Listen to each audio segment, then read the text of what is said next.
Good evening, and welcome to Golden Compass Tarot, Moral Might Edition with the Dragon Council. Today, from a personal conflict point of view, let's see what the cards have to say about having to have a necessary but difficult conversation with someone in our lives. Is there any connected blueprint that we can observe that will remove some uncertainty from a situation such as this, which is, regardless of who you are, is unsavory? We avoid confrontation or conflict wherever we can. However, sometimes the best way is through. Now, this is not always a bad thing to consider either, because when we engage in conflict with another person, it means that a message has not been transmitted or received properly. And there's an opportunity here to build stronger respect rather than destroy a dynamic, be it in the home or at a workplace or whatever connected degree we have with others. And so let's see, in that kind of a scenario, what the cards have for a moral blueprint or suggestion. And the first card is the Eight of Cups. So the Eight of Cups would suggest different types of concessions. There's different types of growth coming out of the cups, which, oddly enough and interestingly enough, the cups here represent water, which are emotions. And whenever we're talking about conflict, emotions are very high.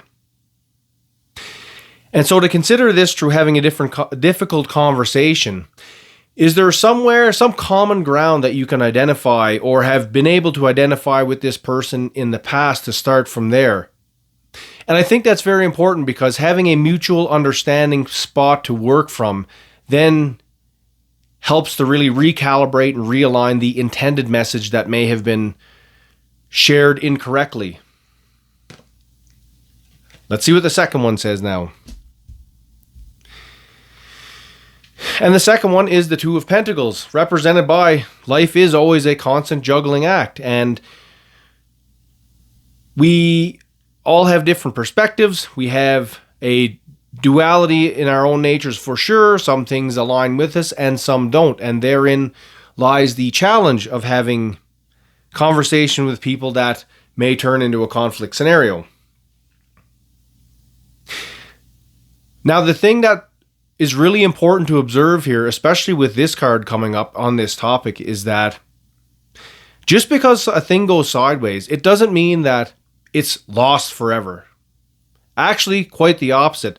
That just shows where there are identifiable boundaries or different points of perception, and communication with others is more of it's a very elasticy thing. It's not linear, as in, I want to communicate my message this way and I know it will be perceived and received this way, therefore this will be the intended and desired result.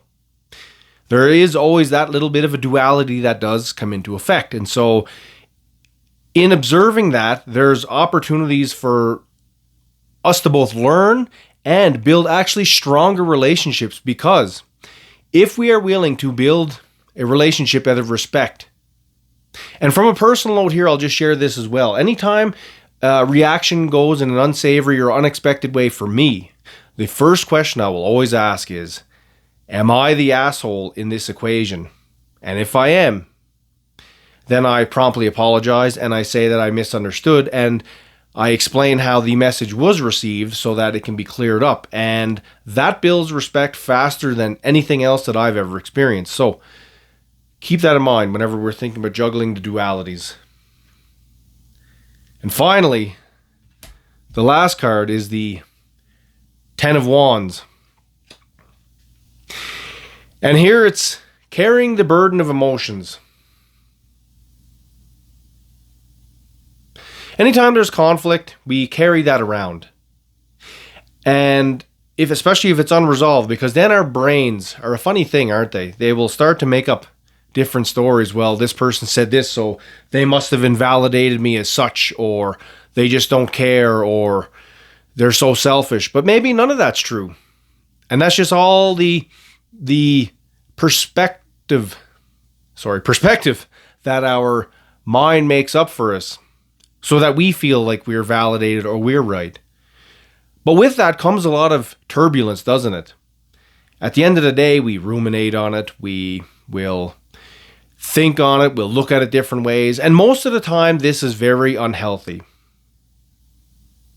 And so I would look at the Ten of Wands then as a cautionary tale whenever connected with the other two, that if we don't observe these first two, then the pain of the outcome is we are going to carry around a lot more turbulence in our system, and what the consequence of that is going to be eventually, if we do not address these things or we let these things fester, is that our cognitive bandwidth is going to get narrower. It's going to feel more draining to have everyday conversations. Maybe we might even already have negative perspectives towards others before a conversation even starts, and then that creates unhelpful dialogue. And then that ultimately becomes a self-fulfilling prophecy then, that most people are they're just not good, or they're garbage, aren't they? But really the question there is to sit back and ask, what kind of energy am I putting out? Because at the end of the day, that is the only thing that we do have control over here. And so, to conclude and summarize, conflict can be a blessing. It can be an opportunity to grow and learn and build stronger relationships with everyone in our lives.